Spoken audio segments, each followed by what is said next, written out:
The levels now is mental. Can't swear on here, I presume. Nah, you can do the same thing, man. What a fucking baller. Was it or was it not a penalty? Categorically not a penalty, in my opinion.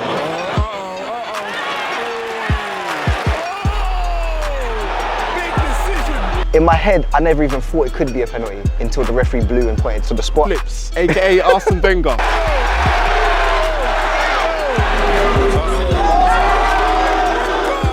Yo, free flips, man. Put flips in the box. Mo's my man in the match just because the game was decided by those crucial moments. Like, Mo was at the heart of most of them.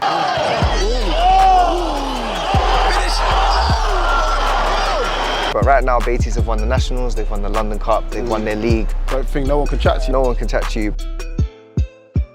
What's going on, people, and welcome back to Rootz TV. And now, I bet you didn't think we'd see this before. Two of the biggest grassroots Sunday League, whatever you want to put us in, platforms, collaborating together, talking about Sunday League. How you feeling, my bro? I'm good, man. Long overdue, though. I know. I appreciate the invite, man. Nah, come on, man. We had to. There, Look, we're in sunny South London. Yeah, I know, sunny South London. That means I had to get the passport out to get all the way over here. Obviously, this is his neck of the woods, so it's fine for him. But anyway, we're here to talk about that good stuff, that Sunday League stuff, and nowhere better to start than the London Cup final. How was it for you? What a final, man. I feel like that was monumental, considering where we've come from. Obviously, our journey kind of started with the London Cup journey with Land Before Stars and whatnot, and they won it. And that's what kind of put me onto the significance and the magnitude of the cup from where we're coming from, South. It turned into like a South versus East and whatnot. But yesterday's final, I feel like that was new levels that was set. Definitely. I've been to all the London Cup finals since Land Before Stars, and levels of football was set, new levels. I feel like new levels of obviously crowd participation and attendance was set. A new level of the actual stadium it was in was crazy. Set. The levels now is mental. The fact that before, you might be paid on what, Haringey Boroughs at a push. Now they're playing at EFL stadiums, 3,000 turning up like that. And we was grateful for the Haringey Boroughs. Of course. Listen, Haringey, there's no disrespect there. I'm just saying, like, EFL, Haringey Borough, come on. Different levels, 100%. The game was great. Shout out to both teams. They brought out an epic match, epic atmosphere, and the level of football that was on display. Because I followed Baiteze, but I think for this year, this is the first time I've seen them play live. Obviously, they got a lot of new faces there. And quality players, man. Imid, that's the first time I've seen Imid play. I said to him after the game, what a baller. Can't swear on here, I presume. Nah, you can do the same thing, man. What a fucking baller. What a baller he was. They had the two wingers, and then Josh, obviously his pace was devastating. And then you look at Don's side, and their strength and depth speaks for itself. Tom Beer, we've spoken about him off camera already. K Runner, Lefty. We're talking about high quality footballers, and there was times where I was watching it and I was thinking, if I was just sitting here watching the game from the sideline like we were on our knees. On our knees, pause. Some slags, Jamal, you got to do better, I'm joking. Come on. Listen, Jamal, by the way, how are you going to do both of us like that? Two grassroots pioneers here making us sit on our knees. On our knees. I was laying down trying to get angles and that, but when I was watching it, I was thinking to myself, I feel like I'm here I know it was at an EFL stadium, but at times it felt like an EFL game. Because the players on show, they're not your run-of-the-mill Sunday League, old school beer bellies. People are pinging it, doing diags and all the rest of it. Crazy level of football, man. And man, I hope anyone that went to see it enjoyed it, and anyone that didn't, hope you catch it up on YouTube, and next time there is a game like that, make sure you come down and get involved, man. Yeah, indeed. Now, we've got to talk about some of the key moments. So let's talk about the first one, the penalty. Was it or was it not a penalty? Categorically not a penalty, in my opinion. I feel like I had a good view of it. My first initial, it was on Josh Sude, So I felt like his pace was devastating, and when I was watching it, I felt like, okay, Josh has got the better of him here.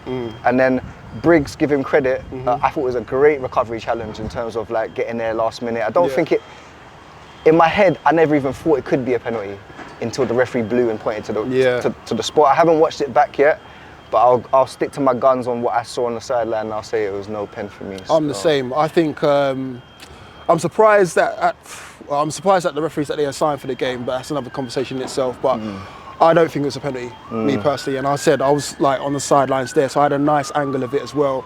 And the fact that the young man, Briggs kind of came off injured, kind of shows that, you know, he got injured more than the player that he was trying to tackle. Oh yeah, do you know so what I mean? Make it make sense a little bit. Exactly. But obviously Josh took the ball, well, in fact, Imid took the ball. I spoke to Josh after the game. I said, what was that about? He said, mind games. I'm still siding with Imid. Oh, he's giving this to Josh.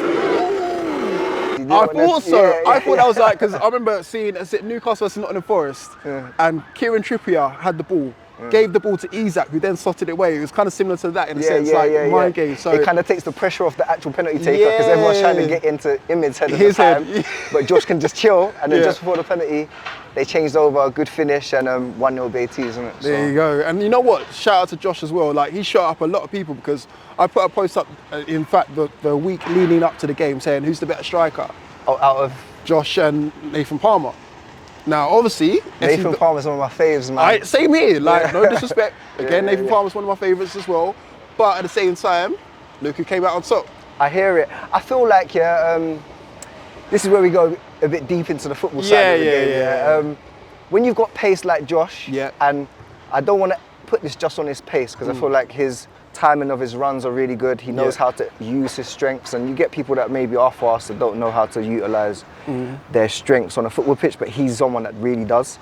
Nathan Palmer's a completely different player. I feel like he's very technical, intricate, score any type of goal, left foot, right foot, in the box, out the box, volleys, half volleys, header, like he scores important goals as well. Clutch goals as well. Clutch goals, so like they're different players. First time I saw Josh, and on the day you have to say Josh got the better for me.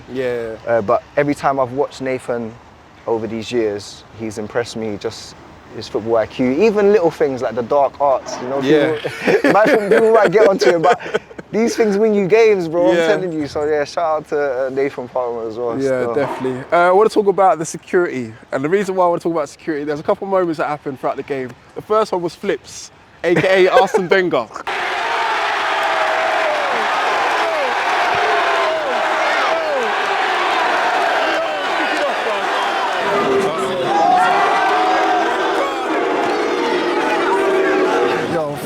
All the way up there, put Flips in the box. And the reason why I said Arsene Wenger is because, what was the incident? Because we was both there, right? Someone got fouled. Was it Imid got fouled or something like that? And I don't know who the Dons player was, but I know it's Imid that I think he got tackled or fouled, one of the two. I couldn't see, but I'm presuming that he maybe kicked out or flipped his leg or something. Maybe he did something so slight. And then Flips comes, as he does, Dana Black comes in. Pushes him to the floor, and then the security all of a sudden come flying out of nowhere. And as a result, he ends up getting put to the top of the stands. Everyone, like Arsene Wenger, I think even Don was like doing the chant of like send him to the back or something like that. I was like, But what was interesting about that segment was, obviously Flips come over and did what he did. I don't think it was. It wasn't malicious or anything like that. And again, it's that sort of rivalry that you see at the usual Baiteze SC Dons games. That's what I'm saying. Like, if they've watched the rivalries before, they know what it is, and they know it's friendly competition, really. But I can imagine if you're not aware of that, it can look a certain way. But even after that happened, I saw him kind of smile and wink at Imid, and like, they know it's just like it is. And it's all handshakes after the game and all the rest of it. So the next other one I want to talk about is between Quincy and Gio. These are two separate occasions where Gio was kind of getting to the fans. Quincy, there was another separate occasion where he came flying into a tackle.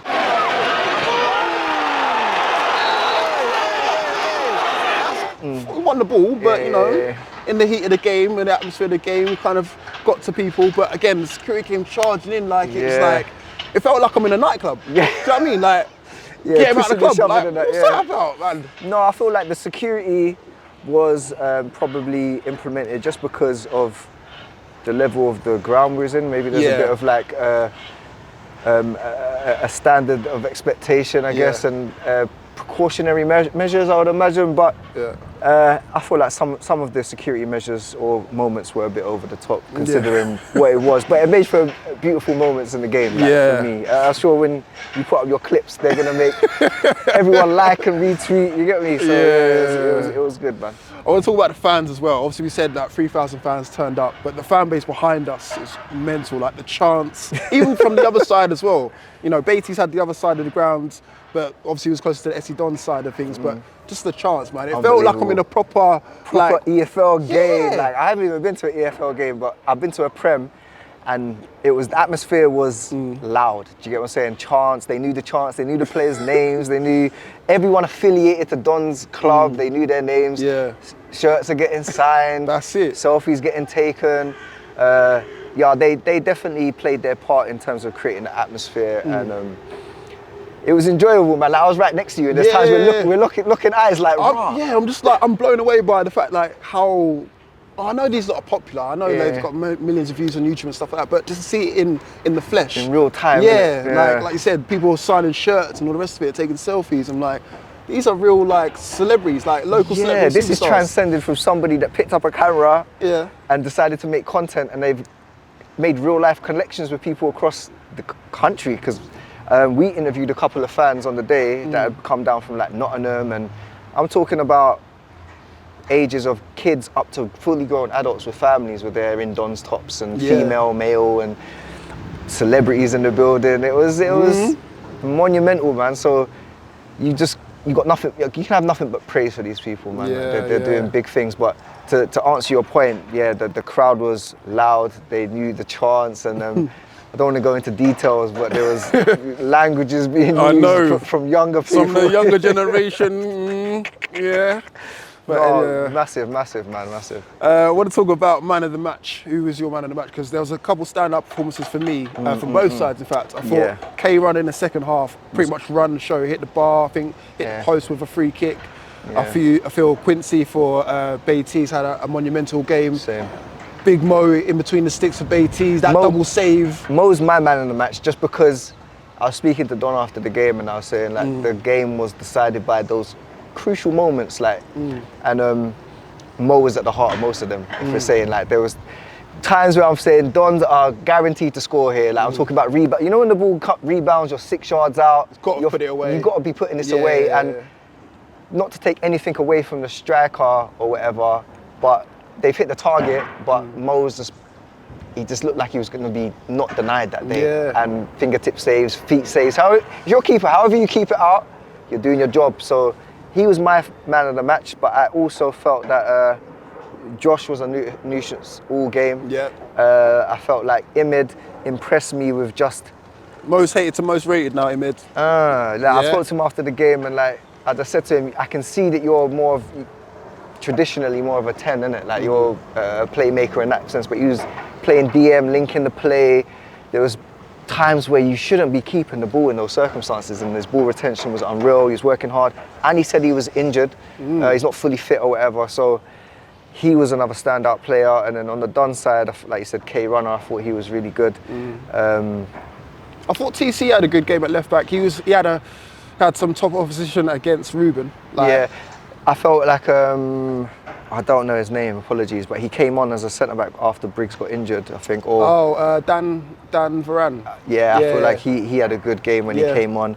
I feel like everyone played well. I can't really point anyone that didn't have a good game, but they were my standouts on the day. Okay. So man of the match, you saying? Mo. Okay. I think I'll go with Mo as well. But Josh Sude is a close second, because he had a lot of haters to shut up, and I think he did the job there. He did his thing, Did his thing. I was gonna say something. No, I see it, man. No, there was a time where he was one-on-one. I felt like he should have tucked that one away, but it happens. But he was a nuisance the whole game. I don't think they had an answer to stopping him. Don't get me wrong, the defenders done well against him a couple times. But I've never seen speed like this, bro. Like I said, being fast is one thing, but he was able to like utilise that and, you know, knock the ball past his player enough so he can get onto it, but enough so it's out of their reach. And over the first 10 yards, I don't think I've seen anyone that's as fast as him, boy. It's a different level. Lastly, I want to talk about the two managers. Obviously, Tommy, congratulations to him. Like in his first season, he's won the double.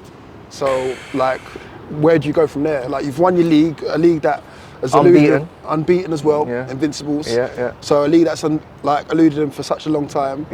And then to win the London Cup, we know how prestigious this cup is in the Sunday League scene. To win that in your first season just shows levels, right? Different levels, man. Like, I was talking to him after as well. Sounds like I've been talking to everyone, but I tried to speak to as many people. But I asked exactly that question, like, where do you kind of go from here? And he had just alluded to the fact that the club have won the nationals, but like kind of he hasn't, if that makes sense. So, and I thought they lost on penalties this year. So I think that is kind of like where you kind of, he probably is aiming towards maybe doing obviously you're trying to win everything, league, London Cup, nationals, but I would imagine next year that would be his like treble. It's priority. Yeah, if you do a treble, I don't know if anyone's done that historically. I don't think no one can chat to you then, innit? No one can chat to you. But right now, Baiteze have won the nationals, they've won the London Cup, they've won their league. I think Hatch Lane won it last year. They've won it this year unbeaten, so it's a statement win as well.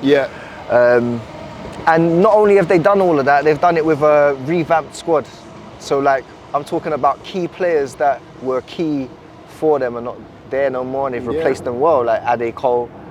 Big fan of him.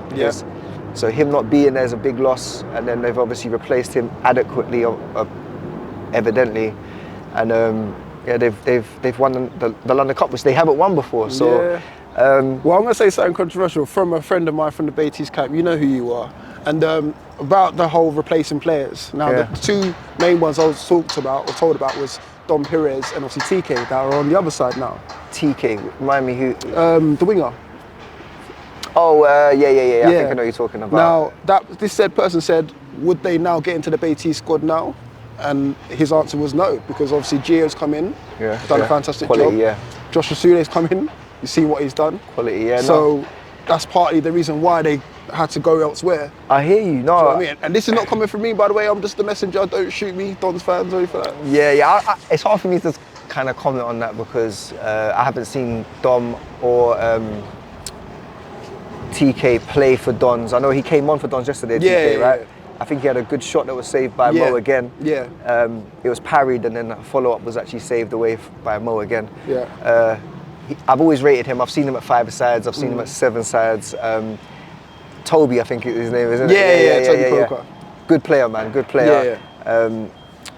But the wingers and the front three for Baiteze yesterday were different class. Frightening. Different class. So. And that was the thing, that was the difference between the two. Like, how do you stop them? The rest of the team, cool, you can go man for man, whatever, but how do you stop that front three in terms of pace, in terms of what they can bring to the table, the trickery? Yeah, I mean, from an analytical, tactical, boring side, I guess, trying to stop Baiteze, you just don't want to have ball turnovers in transition because they kill you on that counter. So if you're going to do possession based and try to break them down, in those turnovers, you need to make sure that you don't get caught 3 against 3 even, like, because they've got players that will take players on, whether it's through pace, through trickery. And to be honest, I feel like they're pretty clinical from what I can see. Like, if it wasn't a goal, it was like a save. Do you know what I mean? So, yeah, it's hard to, especially at Sunday League level, I don't think I've seen anyone quite as frightening as that front three. We'll talk about Kingy quickly as well. Just like, obviously, you know, didn't come up with the goods, unfortunately. They're still in another cup final, Plumstead Cup final, still in with winning the league potentially. SFL, yeah. SFL. Yeah. How would you kind of assess his season? Yeah, I feel like they've had a strong season, man. I feel like getting to the final of London and Cup and losing on small margins, like I don't think you can be disheartened for that, but I don't think you can kind of look at the manager and say he could have done more. Like, Don's had chances to win the game, like, if we're being honest with you. So when it went to 2-0, I was a bit worried for Dons because it looked like Baiteze were on top and weren't going to stop. But as soon as they scored that 1 goal and the fans got on them and the momentum changed, it looked like Dons could do typical Dons fashion, come back 2-2, 3-2 potentially. But looking at the chances, I don't think King could have done much more. Like, do you know what I mean? Like, in terms of subs, maybe could have brought anyone else on. Potentially, he knows his squad better than me. I'm not going to question him on that. But you know, we look at the Premier League, for instance, sometimes and you say, "Oh, the manager coached the win," just based on stats. And I'm not saying he coached the win yesterday, but if you're saying that Don's never had enough chances to win the game, then I feel like we might have been watching 2 different games because they both had chances. Don't get me wrong, but I don't think I would say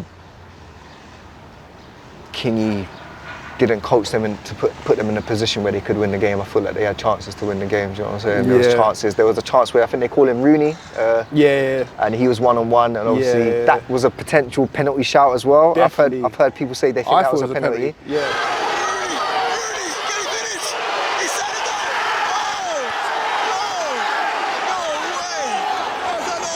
I thought the referee would have evened it out with that one, but obviously wasn't meant to be. And I was saying to my people on the way home that those moments there, if that's just like a normal Sunday League game that Don's play in the SFL over at Hackney Marshes, hypothetically, he puts that away. But then in these moments where like the crowd's making loud noises, you know it's a clinical moment, he's taken the decisions to try to go round the keeper, where maybe on another day he just tucks it away.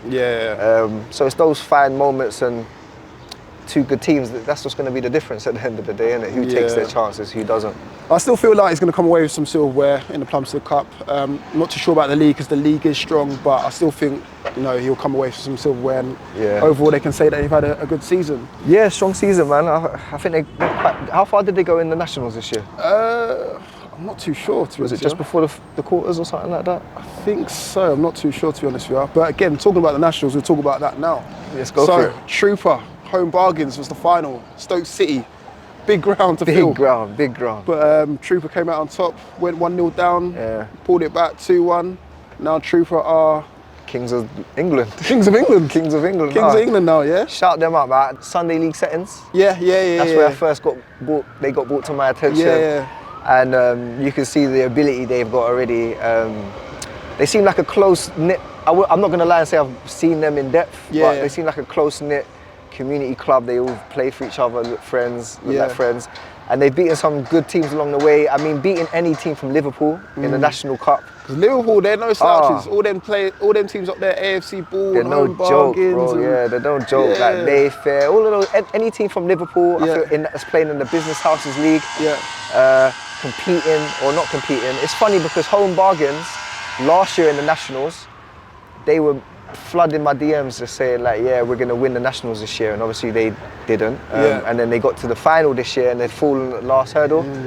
I'm sure they'll go again, but shout out to Trooper, beating any team from Liverpool, like I say again, in the final, which I feel like if you're going to win the Nationals, you have to beat someone from Liverpool. It's inevitable, right? So when Highgate got to the final against Baiteze, they had to beat someone from Liverpool in the semi-finals, I believe. Again, that was a tight game. I never had a favourite going into this game, but shout out to Trooper, man, they did the business. I want to see, and this might be a potential fixture that any of us could line up, Trooper versus a team, maybe Trooper versus Baiteze, innit? Maybe that could be like a Super Cup. It would be, you know it would be. Are we Kings of London versus the Kings of... Are we making a Super Cup right now, between of us? Listen, if you want to make it happen, Kings of Birmingham or Kings of Sunday League?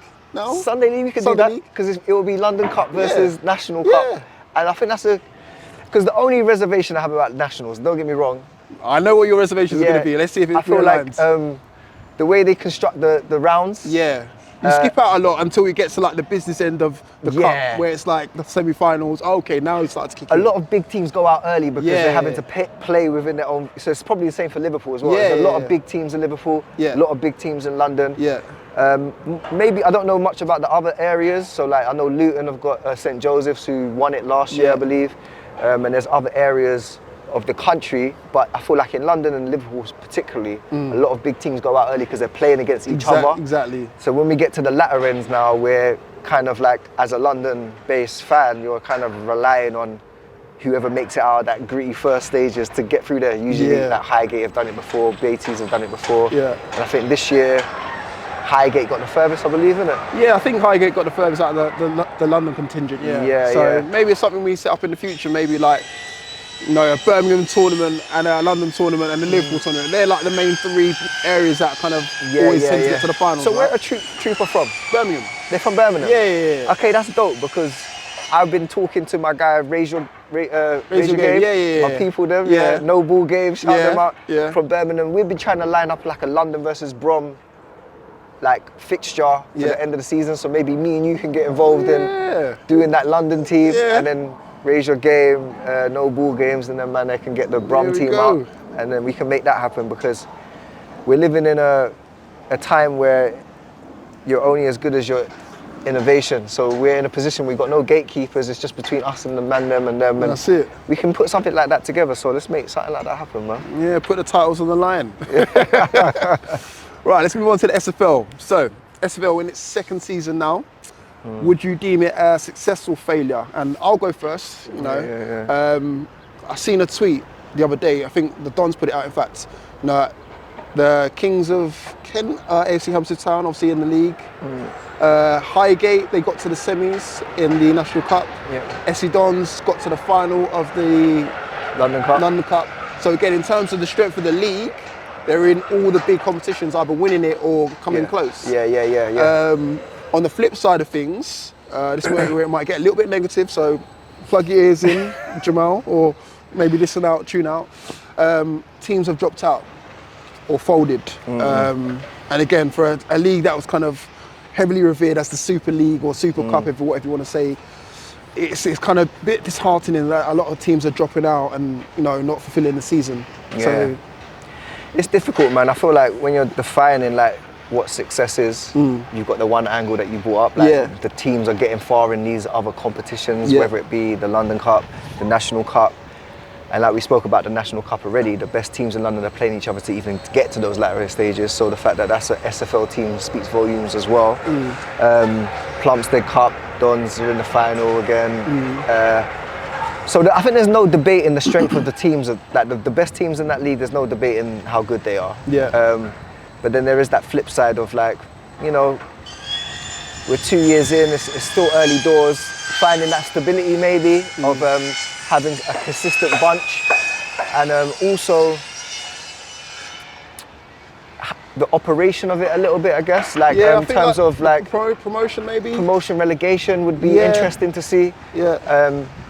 I think the benefits and the pros for it is like when it comes to the latter end of the season now, it does heat up a little bit in terms of like the top 4 playoffs. I mean, there is debates about how can you win the league and then... If you come fourth and you can still win the league, that doesn't make sense. Although I think they've changed the format slightly now. I think I listened to an under the radar video the other day. Also, the way it works this year is whoever wins the league, but there is also a playoff for another trophy. So if you win the playoffs, you'll win a separate trophy to the league. Last year, it didn't work like that. If we lost to the Wall in that last game, we would have lost the league. So this year, the rules are different. And I feel like if you finish first, you finish first. And then there's a second trophy for the winners of the playoff. That makes sense. So you're still league winners. But you're not champions. Maybe something along those lines. I still feel like there's things that could be changed, like the fact that they don't play each other twice. I think that's still an issue in my eyes. I don't know, maybe being a traditionalist. To kind of be, not in their defence, but just to be neutral, I guess.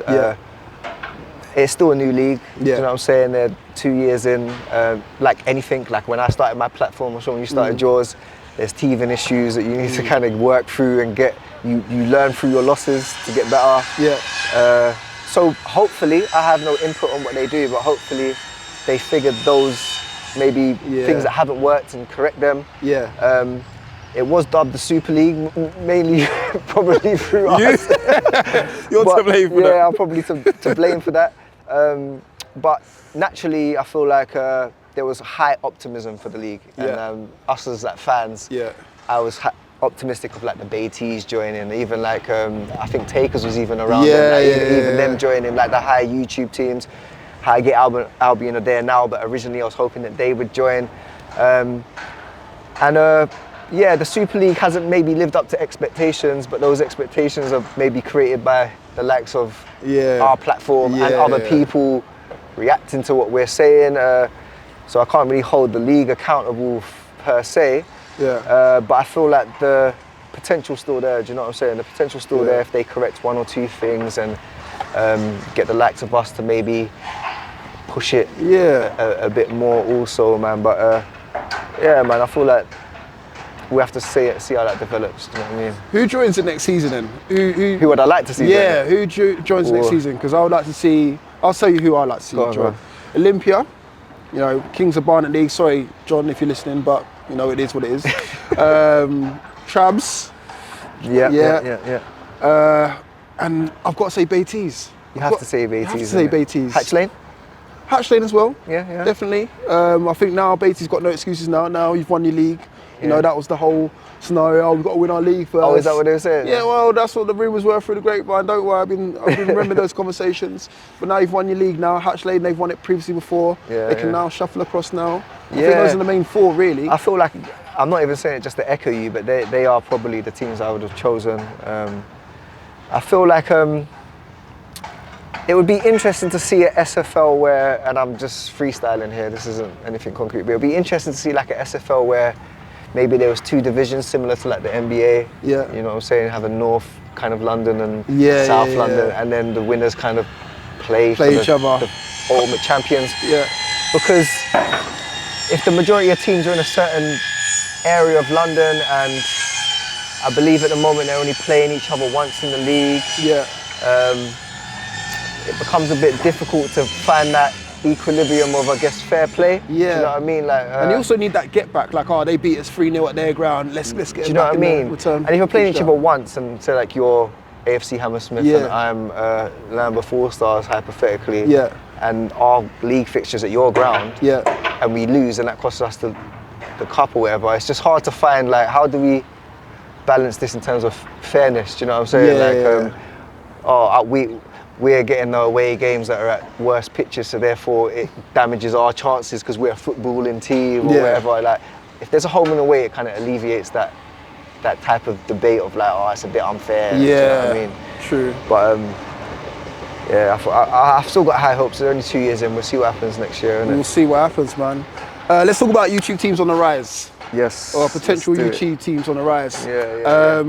We spoke about this off camera, innit? Yeah, we spoke about this off camera. I've got a couple of names that I want to throw out there. So big up to Saha FC. Big up Saha FC. Cameraman's off camera. But yeah, big up Saha FC. Love their content. I feel like they're taking it to a next level now in terms of what they. 100%, man. I've always been a fan of Saha. They was one of the first guests on our podcast. Yeah. I'm close with a lot of people at Saha.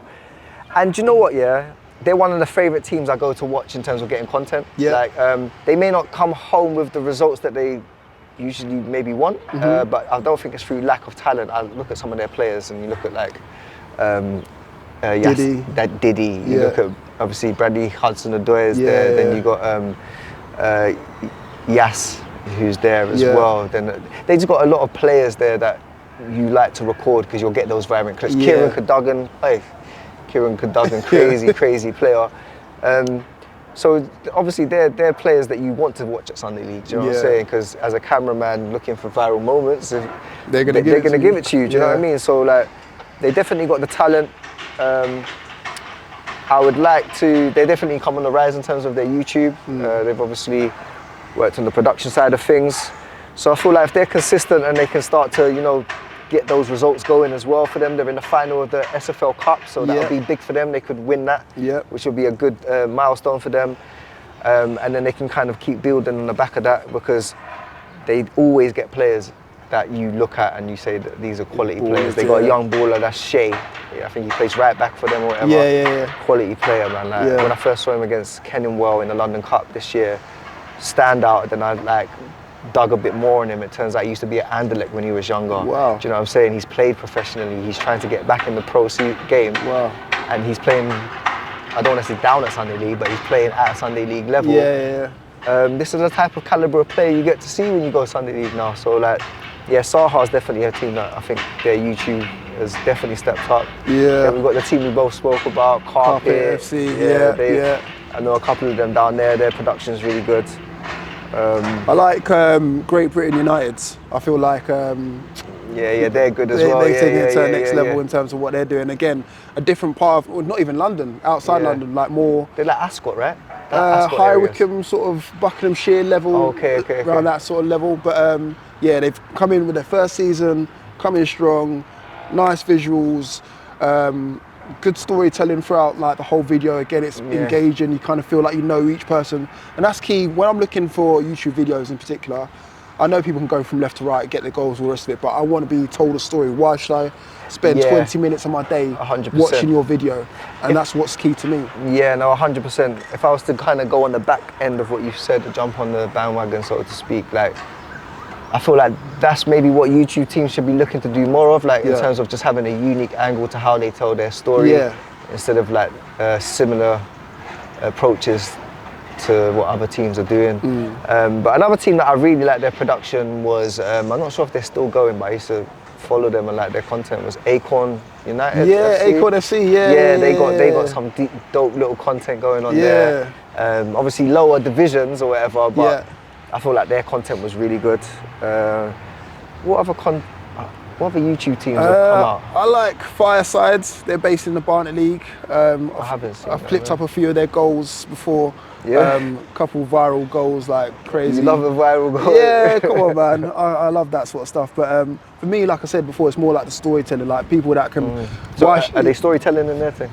I wouldn't say they're more storytelling, but again, the commentator's got a bit of character behind them as well. So again, I like that as well. Don't just tell me what's going on in the game. Like, give me a bit of back and forth. Like, why should I buy into this game? Is it a big rivalry? Is it something they said before? Like, give me some backstory to it. Like I said, it's almost like, you know how WWE, you kind of have to buy into each person's persona. That's how I kind of have to be gripped into it. So I like them, but obviously the Wolves production was, I feel like, getting to a very elite level, like in terms of production. I know Panda FC had decent production. I'm just trying to think of all the teams that I've kind of seen on the socials. Because I feel like there's so many teams. I'll be lying if I say I watch all of their YouTube videos, but a lot of the time when I do see their production, it's more so on the socials, and you can kind of see the production value on there.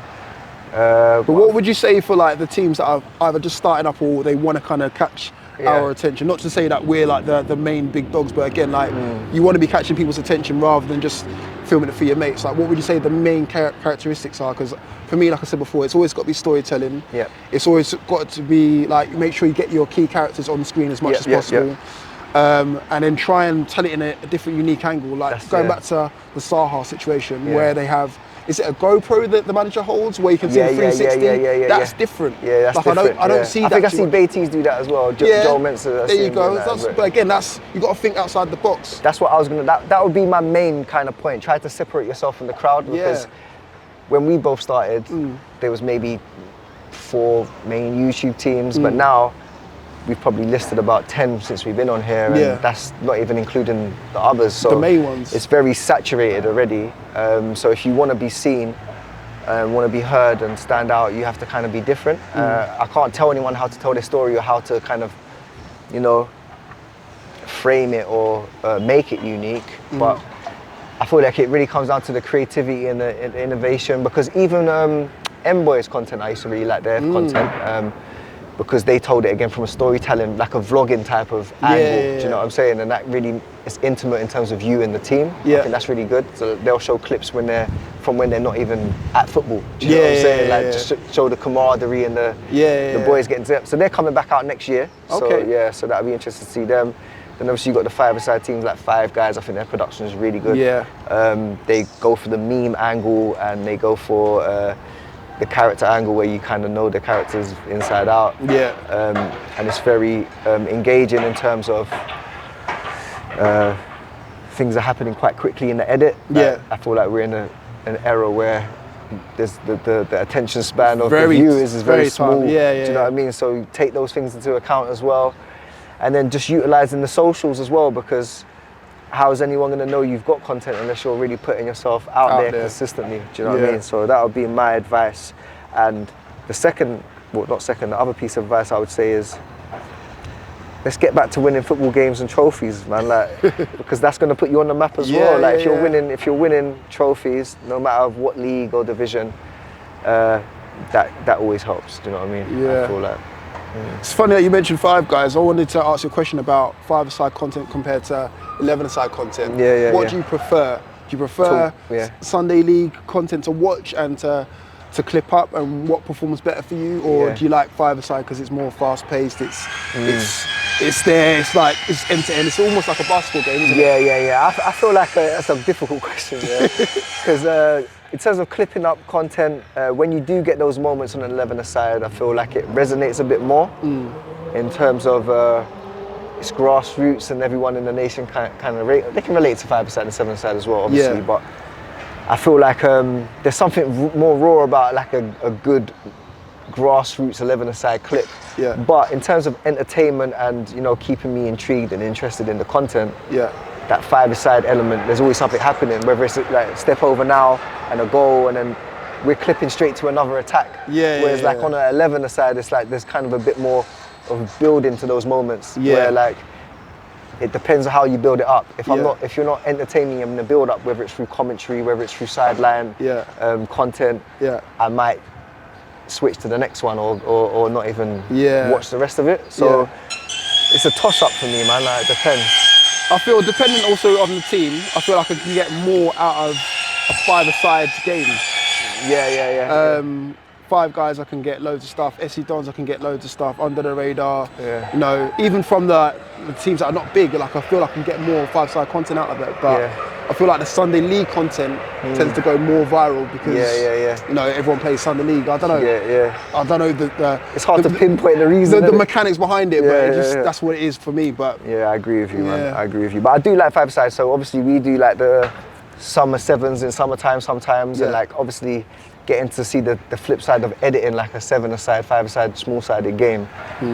I do prefer that element of the 7-a-side edits because it's just action, especially when you've got good, skillful football players on the pitch, do you know what I mean? So you could go from a nutmeg and a flip over the head to a sick finish or a good move or a good tackle, because we're on a 5-a-side pitch now, like there's going to be things happening. You can shoot from your own half, like things are happening all the time.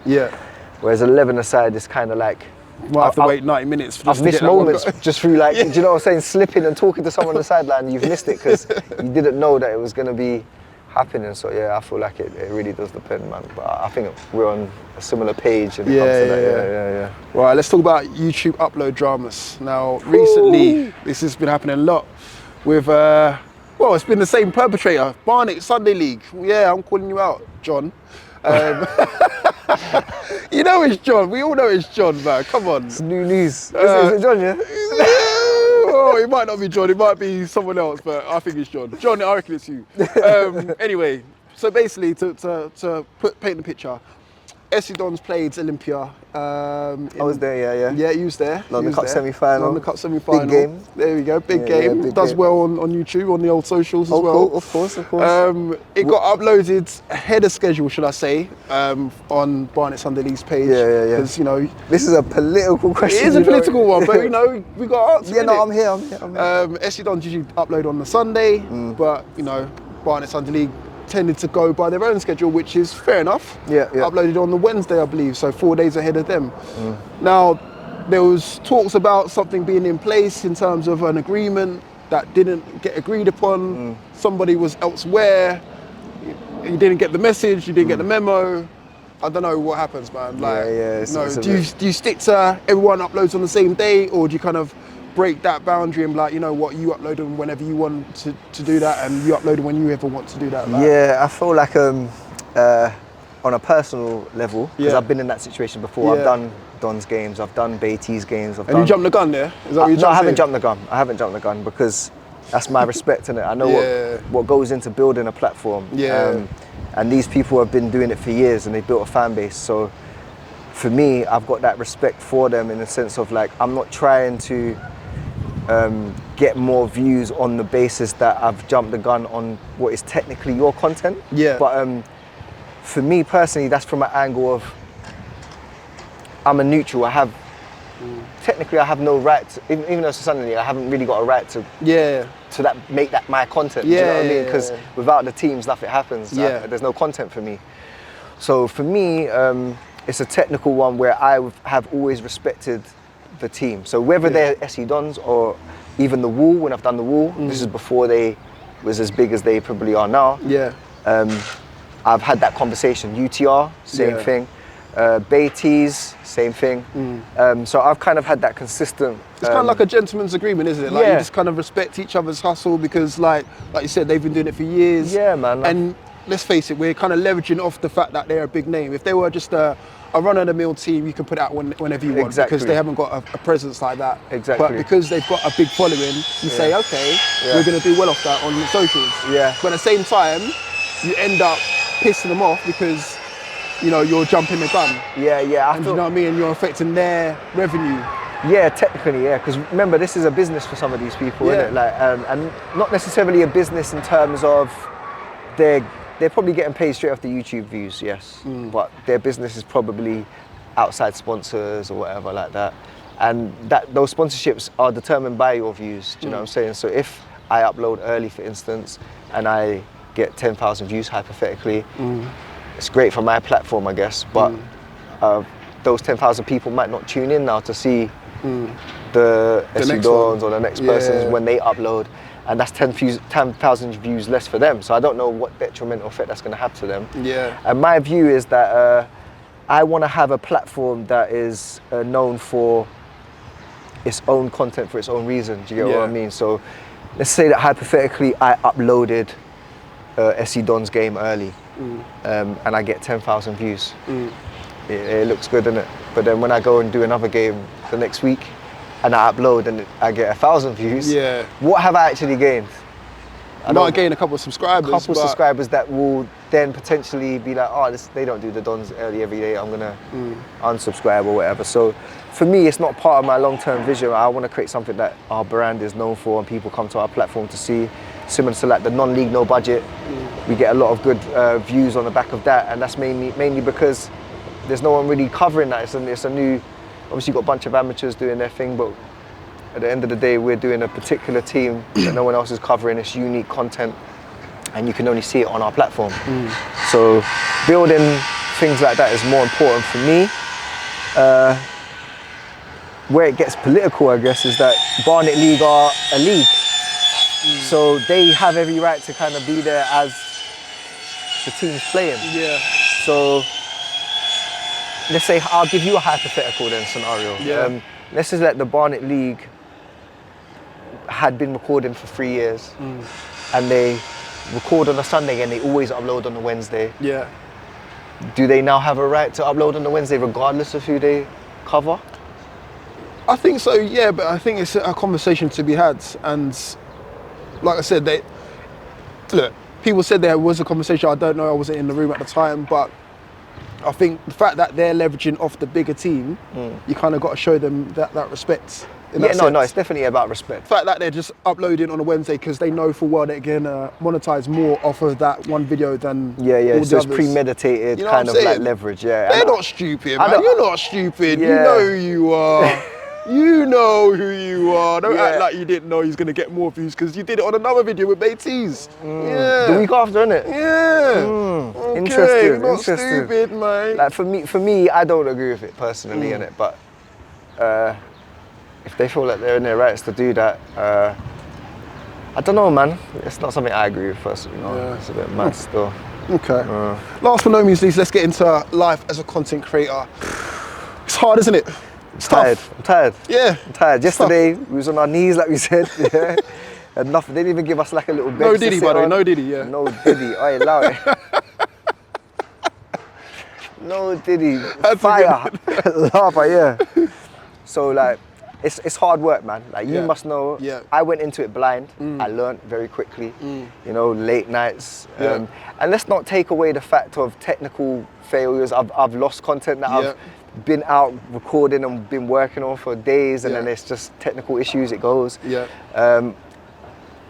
Uploading issues. You know, if you're doing podcasts, I'm sure you've done podcasts as well. Like arranging that it's not easy. But just on like the content creation side of things, it takes a lot of time to get to the venue, to record, to buy the equipment is money. Then you're editing for X amount of time. Then you're trying to break that up into social media clips, and then you're trying to add different layers, whether it be graphics and commentary or wherever it may be. And then guess what? After it's all said and done, do you know what you got to do? You'll go out and do it again. Again. Do you get what I'm saying? And then it's not as glamorous, is it? It's not glamorous at all. And again, like even the end result sometimes is nothing. Like you might get a viral clip on YouTube Shorts that might do 1 million views. Yeah. You know how much you might get? £30. That's not even covering your costs. Shit. You got 1 million views, yeah? Yeah. Say nothing. I've got 1 million views a few times. Stunting on me now, okay. No, but again, I can stunt with you with my £30. That's it. Yeah, but that £30 could probably buy me strip sauce from throat, a little food. You get So me? people think we're out here balling and stuff like that, but again, like we get 1 million views, and again, A, we're not even in the clip. B, you'll probably get taken by another account elsewhere, because I know you've had that before. I've certainly had that before, where we don't people get take credited. it, don't get credited, all the rest of it. Now, imagine this: I filmed a bunch of games for Lippy, or Lippy's team, should I say? Yeah. Went on to his He's at Showtime FC. Showtime FC, yeah. Shout out to Lippy. And then I seen one clip the other day of a collage, if you like, or an amalgamation of his clips, calling him the Sunday League Cafe. On whatever. Twitter, I see on that. Twitter. Yeah, it's all your clips. That's all my content. Talk to them, bro. Let them All know, my man. content. And again, Did you DM him? Yeah. Let's get it all out. You know what I'm saying? And again, all of my logos been taken off of that. So again, he took the logo off. No, it wasn't him. I'm not getting at Lippy. It's whoever went onto my YouTube channel, because again, you can only get it one place.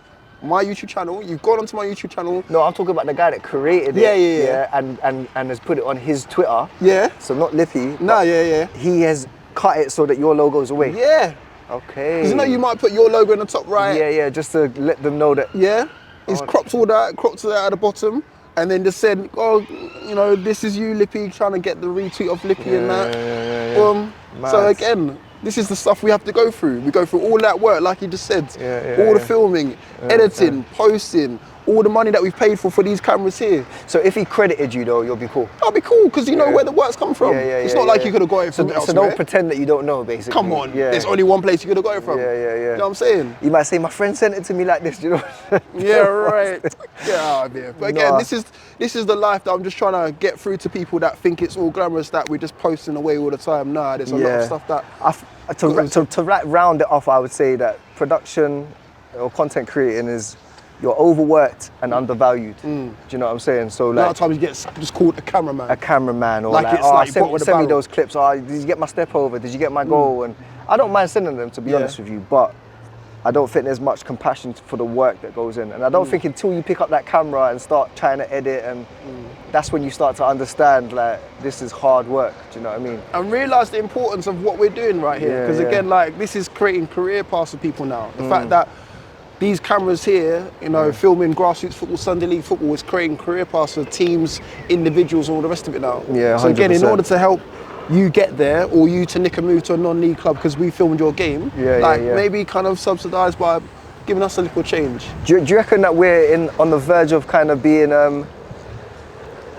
X'd out through technology? Nah. No? So let's say hypothetically they create... like a VO or something like that? Like a 4K VO? Nah. Is that because they can't get the actual personal bits of like interviews and sidelines? It's the person, like, until they can, look, maybe AI could do something like that, but even still, I don't think they can still think like we can think. Yeah, how long we got? 10 years? Maybe 5, if we're lucky. But again, it's just that sort of personal touch, like the interviews, it's the debates that we can create on socials. You can't do that with like a VO or AI or whatever. Yeah, 100%. Not yet anyway, hopefully.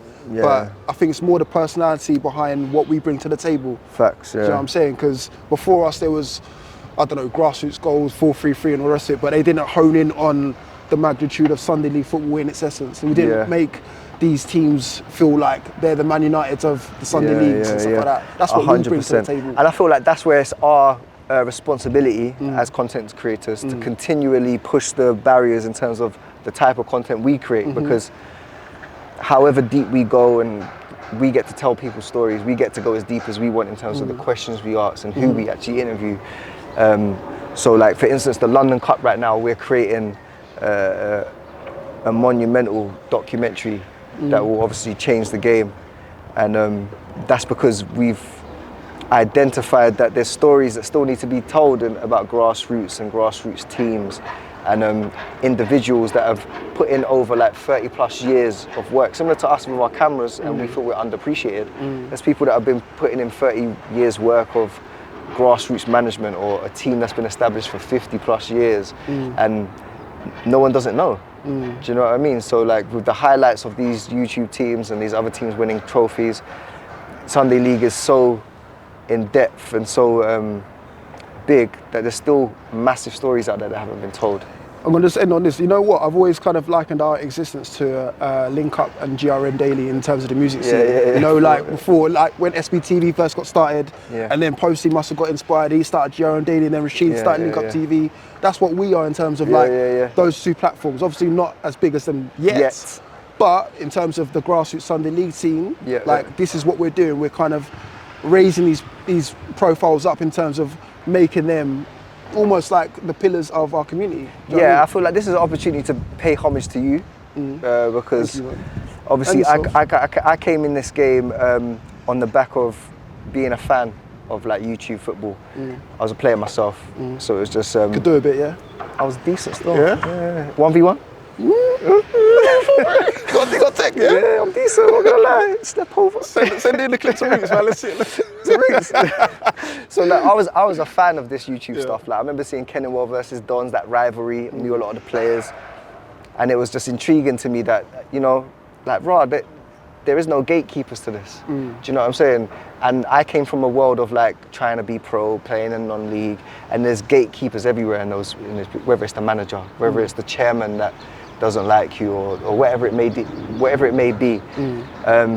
But in grassroots, I feel like the beauty is that I can start a team tomorrow and no one can tell me no. I can put whoever I want in charge. I can call ourselves Your Fresh FC. Like there's no gatekeeping. And it's the same with our platforms as well. Like I come from a media background where you work for a BBC, you work for a Channel 4, whatever. But then if you start your own platform, you are the director, the CEO, everything. You're the producer. No one contacts you. Like if you want to make a post tomorrow, that's I take ownership of that. But I need to get back to paying you your homage. You tried to deflect that. So basically, I came in just with the knowledge of that. And now that I'm at a stage now and I'm looking back and you're telling me your story about where you've kind of come from, you've done it in north of England for however long, non-league. I didn't know that.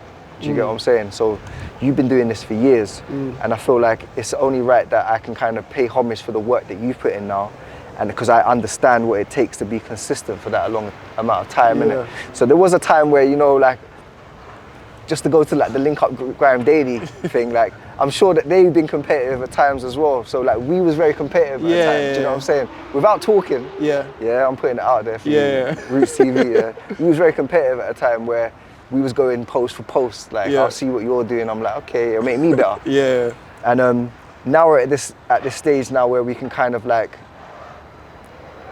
pay homage to each other and know that, do you know what, grassroots is a better place with us both pushing in the same direction, do you get what I'm saying? Because really,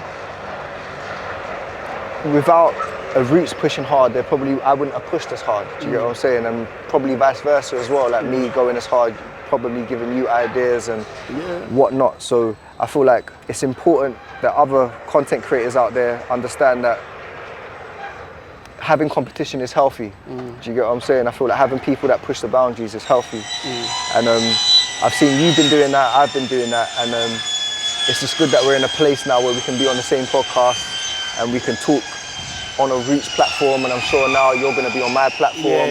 And it's important as content creators because we're highlighting the footballers, but who's highlighting the content creators that actually go through these stories and put in the work, and there's other people that I probably want to create platforms just like ours, you know what I'm saying? So they get to get that information now here firsthand from creators like ourselves.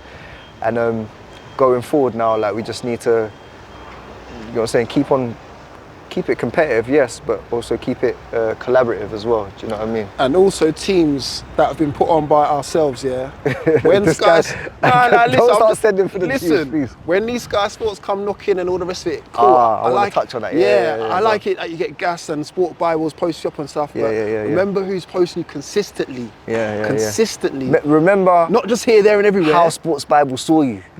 Because a lot of the times, I promise you, it's because we've put it out, and maybe we're not getting 100,000 views. But they're looking at that like, okay, that's done well, let me put it on ours. And what I've seen a lot lately is like a lot of these pages like 433, Sports Bible, whoever it may be, they're being very collaborative with each other as well, which is kind of potentially Xing out us. So like we need to be a bit mindful about how we're moving as well. So I think that's important. Show some homage to us as well, you know. I know you get gas when the Sports Bibles pick you up and all the rest of it, but we're here for you consistently. Do you know what I mean? When it's the nitty-gritty games and the rest of it, not just like when you get that one viral clip. That's what we're trying to say, innit? Say no more. Yeah, no, that's good, man. But it's been good to see you, man. Come on, bro. Come good on. to have you on the platform as well. Come on. I've got 2 questions. Okay. Oh, shit. The first one is, what would be a dream collab to make the best possible YouTube gift? Well, we've spoke about this. Yeah. I feel like a great YouTube game would be the National Cup final winners versus like the London Cup winners. Yeah. Even if other areas, Manchester, Birmingham, whatever, cup winners want to make it a 4-way type of Champions League. If you guys want the smoke, basically, he's trying to say, like, if you want it from Liverpool to Manchester from Birmingham to London, then we can tell who the overall proper champions of England are. Because, you know, to kind of tweak what you guys got going on in the Nationals, it's cute, it's nice, but again, it just starts too late. Do you know what I'm saying? No, I can see it, man. It's the reason why we got our own platforms. No, I hear it. I hear it. It starts off too late when you're getting competitive. We want it from the get-go. I want to see Trooper versus Baiteze from round 1, not have to wait till the final. Yeah, no, big facts. Do you know what I'm saying? Big facts. Or if you're gonna put, but we can create that. That's where we come in. That's what I'm saying. Because I feel like we don't have no gatekeepers, like I said. Trooper FC don't have no gatekeepers. Baiteze don't have no gatekeepers. There you go. So like, if we do reach out to the teams and we can make that monumental London Cup versus National Cup, it becomes like a Super Cup, which is the Champions League winners versus the UEFA winners, right?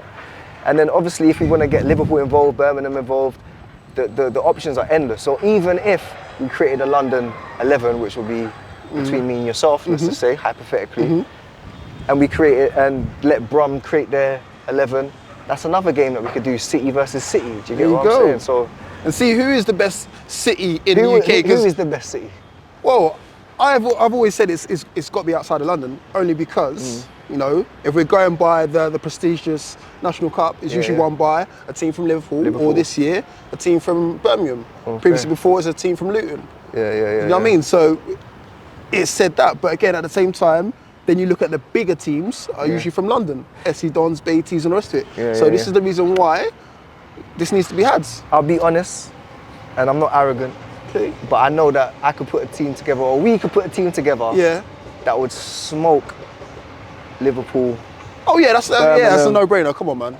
So like, if you don't want the smoke, like, let's just stop the talking and make it happen, innit? Like, seriously, let's just whenever you want it, man. Let's make it happen, and that's not an arrogant thing. That's on the people want to see it. This is something that's not been done before. So just make it happen, man. So you heard it here first on Rootz TV. There you go. What's the second question? I was going to ask you, obviously there's been a quite recent and quite rapid rise of online FIFA teams that are starting to occupy that space. So there's a pro club team called Worthington. Okay. Like a couple, I think Young Phillies on it, H is on it.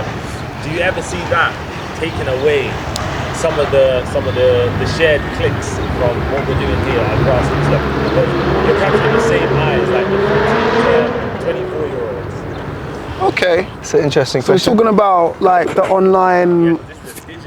So it's a digital FIFA pros type competition, Girth and Turf, a lot of like big names on there, right? I don't think anything beats real life, like football. Like, as much as I know online it takes off to a new stratosphere and you have the comfortability of doing it in your own home, but nothing beats being on a pitch. Yeah, I feel like from my perspective, the reason why it potentially could be eaten away at the clicks is because it's kind of easy to create. Like, I can go home right now, set up an online game of FIFA, no cameras, no costs. Do you get what I'm saying? And it could be Rootz versus Your Fresh tonight. And live stream it, it's done. Whereas like the 11-a-side Sunday league, it's like you have to go out, you have to shoot it, then you have to come back. It's a longer process. Do you know what I mean? Yeah, from that point of view, obviously the digital side it's a bit easier. But I don't know, nothing beats. Oh, it's not better though. Yeah, I was gonna say nothing beats like flip-flapping a guy, seeing him face plant the floor, and like everyone goes crazy. Like, nothing beats that. I need to shout out that heavy hitters player. You probably know his name. I forgot it, but he's flicking it over people's heads and he's flip-flapping people. I can't remember his name. I'm gonna send it to you so you can maybe add a clip in this edit. But I just want to shout him out because I missed that type of football. Do you know people that are just trying to violate? Like, you had Torin Roberts turn up and violate. Kieran Cadogan, he's one of them as well. I miss seeing those type of players where it's just like, just let them do what they want, bro. Like, Oh, I've got another question to you. Sorry, I'm veering away. Teams that should be a YouTube team. So teams that don't regularly film or don't film at all, that should be a YouTube team. I put this post up on Rootz last week, in fact. Yeah. Heavy Hitters was one. Highgate Albion was another one. Yeah. AFC Hammersmith Town was another one. Teams that they might appear on a different channel. You might appear on your channel, my channel, but don't film at all. Yeah. Who should you think that should be a YouTube team? AFC Hammersmith, I've heard a lot about them. I don't know if they've got a consistent channel that they run. I know you've recorded them. I've seen them through your channel, if anything. I've recorded them once myself. Olympia. Yes. I feel like that's a good team. Trabzonspor, you mentioned them earlier. I feel like they're another team that would be good to see on YouTube. Kenningwell, maybe? Kenningwell. Because they've had a lot of players come throughout the past. Kenningwell. Even like Bickley, they've got a rich history as well. I'm trying to think of any other teams now. They're the ones I can think off the top of my head. I can't think of any others, do you know? I'll be honest with you. I just feel like there should be a next wave of teams that are coming through that should. Why do you think they're not? Mainly Is it just the effort? You know what it is? It's like usually a team has someone either implemented within like a person implemented within the team that's going to be the sole cameraman or editor, or they have to hire someone in. Yeah, do you know what expensive, I mean? Yeah. So they either don't have someone who's designated to do that. YouTube Sunday League teams usually just they're running on the bare minimum, aren't they? So in order to get someone else in or get someone else up on a Sunday morning to do that, it's a bit of a ball ache. So they don't have that person, or we haven't just come across them yet. But yeah, that might be the main thing. But for me, I just feel like there's certain teams out there that have so many key characters, but they're not taking full advantage of it. So, SFL Cup final, Saha versus AFC Hammersmith Town or Highgate? First of all, who's going to go through out of Highgate and AFC Hammersmith? It's a tough You one. know AFC Hammersmith quite well, right? So that's probably a better question for you. Yeah, I know Dean's going to be watching now as well. He's going to be watching this very carefully. I don't know, depends on the budget that Highgate pulls out. You know what I'm saying? Come on, man. Everyone knows this, man. Come on. What are you suggesting? What? Come on. You know he's Mr. Moneyman. You know what I'm saying? Wow. Yeah. Oh, I'm kidding. I'm joking, man. It's a joke. I'm going to say AFC Hammersmith Town. Obviously, more biased towards AFC Hammersmith Town. Does Ivy play for them, or is he just? I don't think he does no more. Does he go to sport? Yeah, he goes to support. Okay. But I'm saying AFC Hammersmith Town. Who are you going to say? I'm going to lean for Highgate. I've seen more of them. Yeah. And I feel like Adam's a serial winner. You got to give it to him. Yeah, credit to Adams. Give him his dues. I would say it's out. Highgate will probably go through in my opinion, but I haven't seen enough of Hammersmith to be. I guess I'm being a bit biased just because I've seen more Highgate. Do you know what I'm saying? And then in the final, Saha versus Hammersmith. Who would win that? Saha, Hammersmith. Thing is though, like if Saha turn up with their players like Diddy and Yas, and, you know what I'm saying, then it's going to be difficult. But I know Dean and the plethora of players that he's got as well. Like he don't play. Like you think Don Strapsy's got players, like Dean can pull a lot of players. For real? Yeah, like that. And again, I think they might even win the league as well, you know, AFC Hammersmith Town. Yeah. So they're looking healthy in the league. Exactly. So I'm going to say AFC Hammersmith the whole way. I know people behind the camera might not want to hear that, but you know, it is what it is, you know what I'm saying? It is what it is. What are you saying? Obviously in my final it would be Saha versus Highgate. And like you said with Saha, like I followed them for years. Like they got top quality players. I wouldn't be surprised if they pulled off the upset. They're in the final. I feel like they're going to bring out all the big guns, everyone they've got is going to be there on the day. Highgate, Adam's a serial winner. Yeah. Whew. I'll probably go. I think I'm going to go with Saha all the way, you know? Yeah. Yeah, just because it's a final. And you're just trying to keep your cameraman happy, is that what you're trying to do? No, he's not my cameraman, that's Saha's cameraman. But I've got a good relationship with Saha in general, and I feel like maybe it's a bit of heart over mind. Like Highgate have got good players, and Adam's going to want to win that game. But I just know what Saha can do if they turn up. And it's a final. Listen, it's not going to be easy, but I just feel like the moment, I feel like Saha could potentially take it. I'm just seeing Kieran Godogan, I'm seeing Yas, I'm seeing Diddy, I'm seeing Shay, I'm seeing I'm seeing players out there, man, that can do bits. But they played before, you know. What was the score? AFC Hammersmith Town won. Against who? Saha? Saha. What was the score? I can't remember the score, but 2-0. There you 2-0, go. yeah? 2-0, so...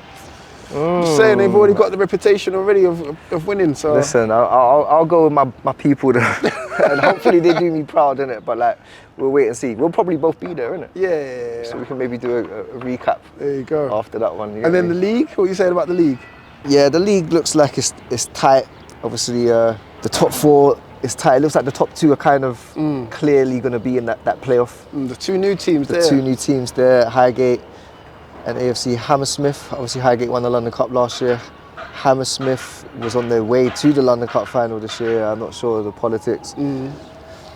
I feel like it's out of them 2 to win it, you know. Just looking at that league, I'll probably lean towards Highgate like I did for the cup. The cup between Hammersmith and Highgate. Yeah, I'll go with Highgate. I'm saying AFC Hammersmith Town. They still got that game in hands. They go top of that, yeah. Yeah, albeit it's against Under the Radar, a team that they've played before and they've got the dub against. So I think they're going to do it. What type of football do Hammersmith play? Like a ball playing team? Yeah, they can get it down on the floor and play. Especially at home, it's a bit hard to get it down on the floor because it's not quite a carpet. Sorry guys, it's not Dean and Gaffer. It's not. But again, they can play. They got ball players in there as well. So yeah, I think they can come up trumps against Under the Radar and win the league. Adam, I'm backing you here, bro. Dean, so just come on, man. Do me proud, man. Do me proud. So yeah, it's been a pleasure, bro. It's been a pleasure, man. My bro. Appreciate it. It's got to happen more often. The 2 pioneers of Sunday League YouTube football. Yeah, make sure you follow both platforms on all socials. You're Fresh and Rootz TV. And if you want to see more of this content, make sure you drop a like and a comment in the comment section below. And I'll see you guys all soon. Peace.